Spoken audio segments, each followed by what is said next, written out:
Programme ఎలా ఉందమ్మా? చాలా బాగుంది నాన్న. ప్రోగ్రామ్ లో నిషా పాట కూడా పాడింది.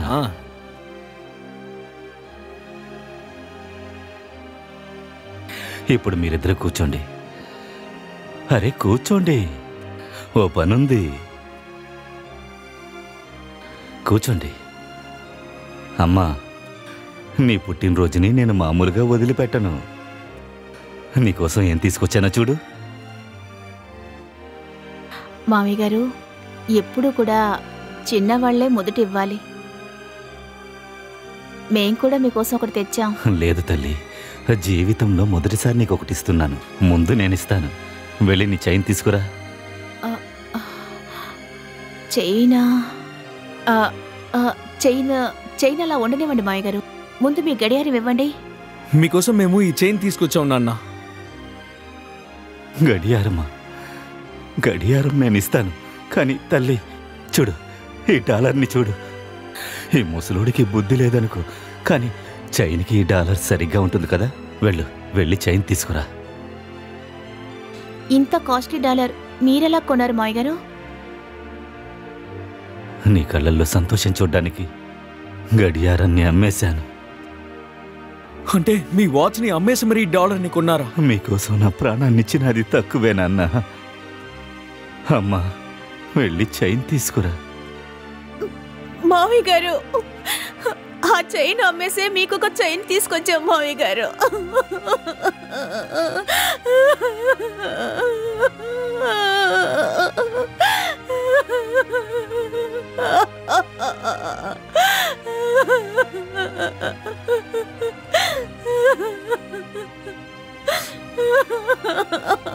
ఏడవకు తల్లి, ఏడవకూడదు.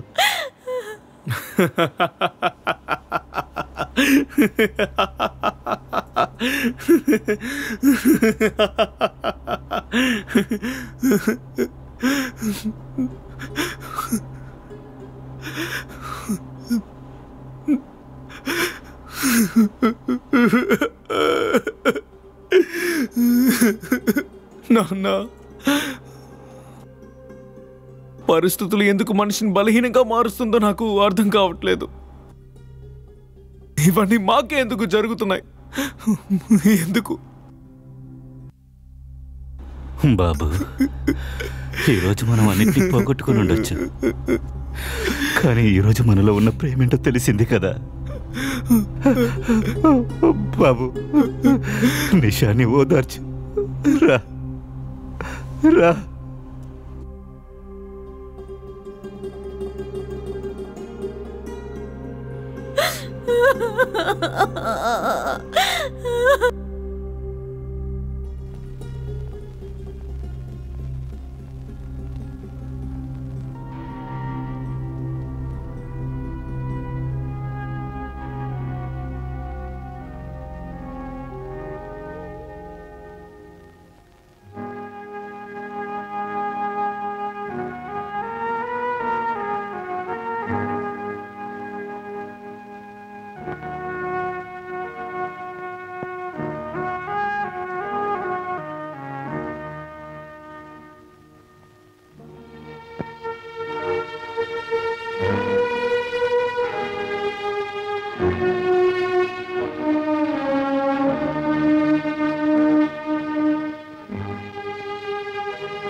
తమ్ముడు, అక్క, ముంబై నుంచి ఏ లెటరు రాలేదు. ఆయన ఎలా ఉన్నారు? నా మనసు చాలా బాధగా ఉంది. భగవంతుడున్నాడు, క్షేమంగానే చూసుకుంటాడు. సార్ కోర్టుని డ్రై క్లీన్ చేశాను. అందులో ఈ పేపర్ ఉంది.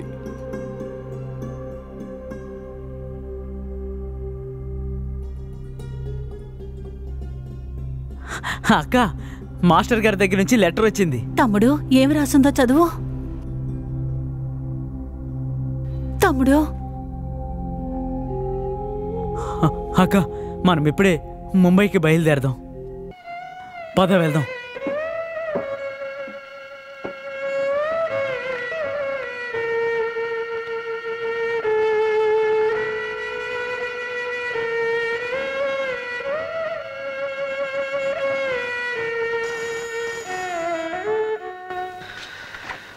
హలో, ఎస్, నేను శేఖర్ మాట్లాడుతున్నా. ఏంటిది? బొంబాయి నుంచి ట్రంకాలా? లైన్ ఇవ్వండి. హలో హలో, ఎవరు? నయనా? నేనే శేఖర్ మాట్లాడుతున్నా. చెప్పు. నాన్న రాత్రికి రాత్రే వెళ్ళిపోయాడా? ఇంట్లో అంతా చూసారా? లేదు లేదు, ఇక్కడికి రాలేదే. అరే నువ్వే ఏమీ చేయలేకపోతే నేనేం చేయాలి ఇక్కడ? నువ్వు ఒక పని చేయి, పేపర్లో యాడ్ ఇవ్వు. నువ్వేం ప్రకటనిస్తావు? తప్పిపోయింది మీ నాన్న. పిల్లలు తప్పిపోకూడదని అమ్మా నాన్నలు చాలా జాగ్రత్త పడతారు. కానీ మీ నాన్న తప్పిపోతే పత్రికలు వాళ్ళ సపోర్ట్ తీసుకుంటున్నావా? ఇలా చూడు, నువ్వు మాస్టర్ రాసిన లెటర్ని దాచిపెట్టకుండా ఉండుంటే ఈరోజు ఈ పరిస్థితి వచ్చుండేది కాదు. ఈరోజు నువ్వు చేసిన విషయాలన్నీ నాకు అర్థమైపోయింది. కానీ అంటే నాన్నకు సంబంధించిన విషయాలనికి నేనే బాధ్యున్నా? ముందు ఇక్కడి నుంచి బయటికి వెళ్ళు. మేమేమి ఇక్కడ ఉండటానికి రాలేదు. రా తమ్ముడు.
Ticket please, ticket ticket please, ticket ticket ticket ఇవ్వండి. Ticket please sir, ticket please.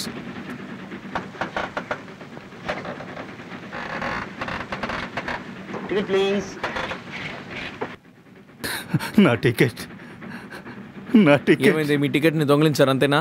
ఇలాంటి సాకులు చాలా మంది చాలాసార్లు చెప్పారు. లేదు సార్, నేను చెప్పేది నిజమే. నా దగ్గర ఢిల్లీకి టికెట్ ఉంది. ఈ వయసులో అబద్ధాలు చెప్తున్నారు, అసహ్యంగా లేదా? లేదు సార్, నేను అబద్ధం ఇలాంటి వాళ్ళని పోలీసులకి అప్పగించాలి. లేదు సార్. సరే ఫైన్ కట్టండి. నా దగ్గర ఒక్క రూపాయి కూడా లేదు. డబ్బులు లేవా? అయితే పోలీసుల దగ్గరికే వెళ్ళాలి.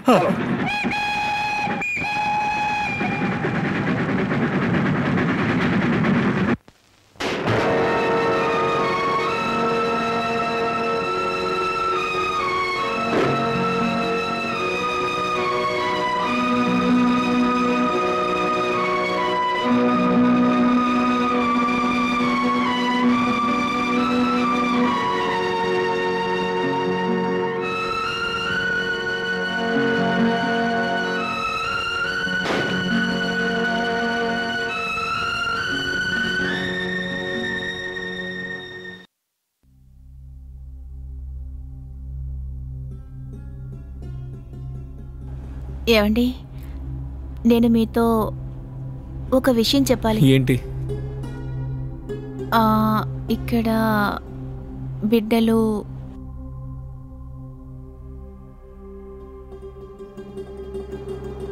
మరైతే నువ్వు తల్లివి కాబోతున్నావా?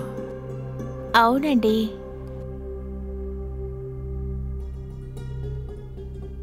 ఇప్పుడు మన ఇంట్లో మొదటి బిడ్డ రాబోతున్నాడు. ఇది వింటే మీకు సంతోషంగా లేదా? సంతోషమా నిషా? మన బిడ్డని మనం జాగ్రత్తగా చూసుకోవడం ఒక పక్కన పెట్టు. కానీ తనకి మంచి భోజనం, విద్య ఇవన్నీ ఎలా నిషా? పుట్టేవాడు అదృష్టంతో కూడా పుట్టొచ్చు కదండి. నిషా, నీ ఆశలు నాకు అర్థమవుతోంది. కానీ ఇప్పుడున్న పరిస్థితుల్లో ఇప్పుడు మనకి ఈ బిడ్డ వద్దనిపిస్తోంది. నువ్వు పంచే ఎవరైనా మంచి లేడీ డాక్టర్ని కలిసి. వద్దండి, మీరు అలా మాట్లాడకండి.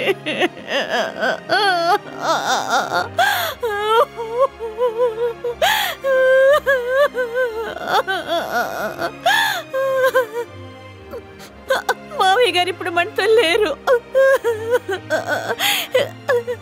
కానీ అత్తయ్య గారు కూడా మనతో ఉండుంటే.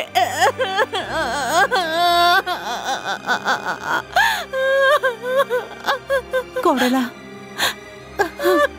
ఏడవద్దయ్యా, ఏడవద్దు, ఏడవకు, ఏడవద్దమ్మా, ఏడవకు. చూడు రాజా, నువ్వు ఎందుకని ఇంత దిగులు పడుతున్నావు? మీ మామ ఇంకా ప్రాణాలతోనే ఉన్నాడు. దయచేసి అందరూ కొంచెం ధైర్యంగా ఉండండి. మాస్టర్ గారి గురించి సమాచారం ఏమన్నా అందిందా? ముంబై అంతా వెతికి చూశాను. మొత్తం వెతికిన అతను ఎక్కడ కనిపించలేదు.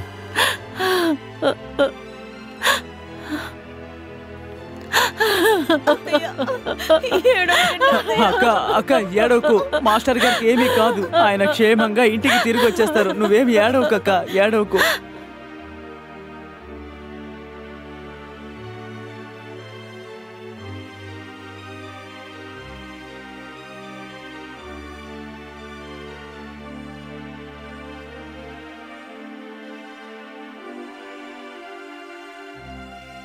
రండి, నేను మిమ్మల్ని రిలీజ్ చేస్తున్నాను. ఇంకోసారి వితౌట్ టికెట్లో ప్రయాణిస్తే మిమ్మల్ని పట్టుకుంటాం. ఈసారి శిక్ష చాలా తీవ్రంగా ఉంటుంది. ఇదిగోండి మీ గొడుగు కర్ర.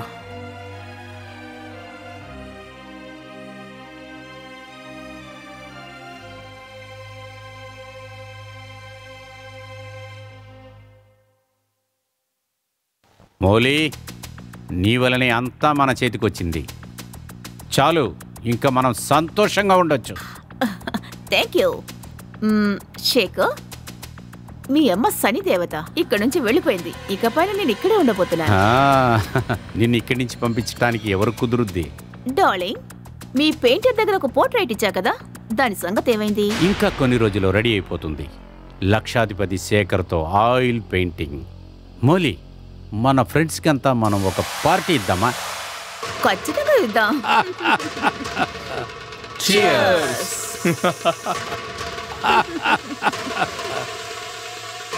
నీ పెయింటింగ్ ఎప్పుడు వస్తుంది? వెయిట్ చేసి చేసి తల నొప్పి వచ్చేసింది అనుకో. On the way. ఇప్పుడే స్టూడియోకి ఫోన్ చేసి అడిగాను. పెయింటర్ చెప్పాడు ఇప్పుడే బయలుదేరాడంట. చూద్దాం పెయింటింగ్ బాగుంటుందో లేదో నువ్వు బాగుంటావో అని. ఇప్పుడు బాగుంటే మనం ఎప్పుడు బానే ఉంటాం. అందంగా ఉండేవాళ్ళు ఎప్పుడు బానే ఉంటారు. Hi my sweet Mouli. Painting వచ్చేసింది.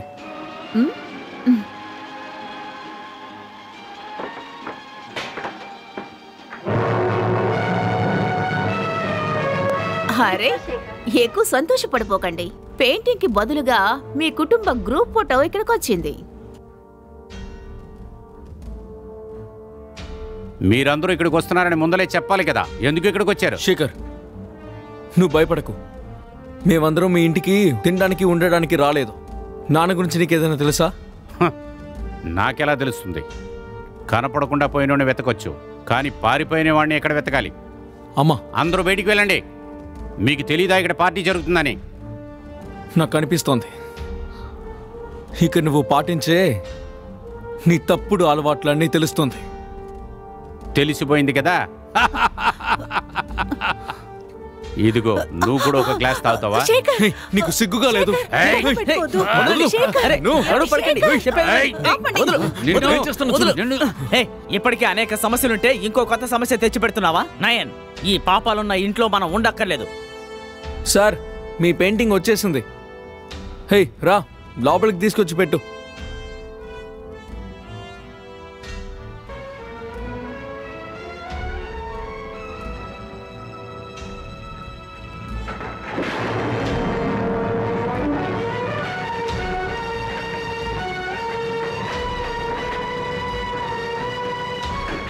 ఈడియట్, ఇంత కాస్ట్లీ అయిన పెయింటింగ్ కింద పడేస్తావా?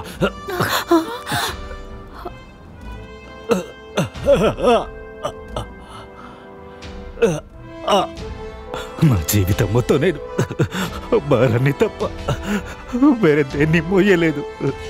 కానీ ఈరోజు దానికి తగిన శాస్తి దొరికింది. ఏమండి? నాన్న మీకేమైంది? ఎక్కడికి వెళ్ళిపోయారు మాస్టర్? ఎక్కడికి వెళ్ళారు మావయ్య గారు? మాస్టర్, మీరు బాగానే ఉన్నారు కదా? కాలుతో కొట్టిన దెబ్బని తట్టుకోగలము, కానీ మనసుతో కొట్టిన దెబ్బని తట్టుకోలేను. రే పాపిస్తోడా, ఎవరు కాళ్ళ మీద పడి ఆశీర్వాదం తీసుకున్నామో అతన్ని నువ్వు నీ కాళ్ళతో తన గుండెల మీద కొడతావా? సిగ్గుగా లేదు? ఇది కలియుగం కాబట్టి ఇలా జరుగుతుంది. ఎవరిని మన భుజాల మీద కూర్చోపెట్టి ప్రపంచాన్ని చూపిస్తామో చూపించిన వ్యక్తిని కాలితో తనిన వాడు బాగుపడడు. నీ మంచితనమంతా ఈ మందులో కలిసిపోయింది శేఖర్. నిన్న దేవుడే శిక్షిస్తాడు. సరిగ్గా చెప్పారు.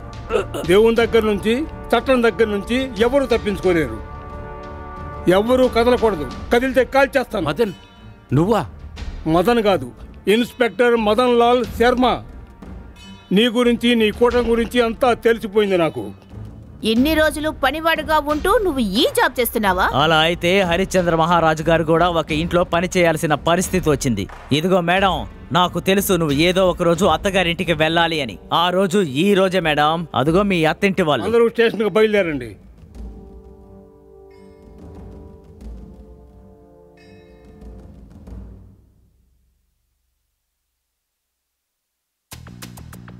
రేయ్ మోలీ, శేఖర్, ఇద్దరిని అరెస్ట్ చేస్తున్నాను.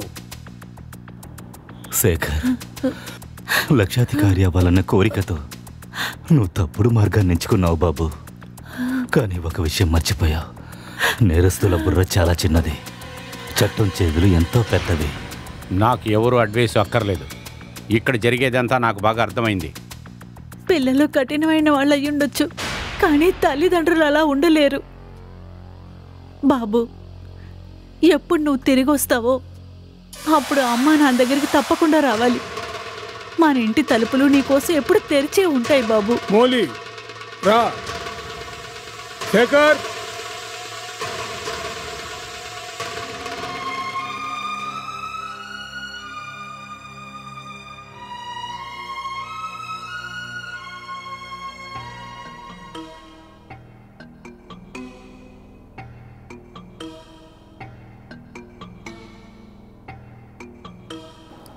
ఇప్పుడు మీరిద్దరూ నాతో ఉండండి నాన్న.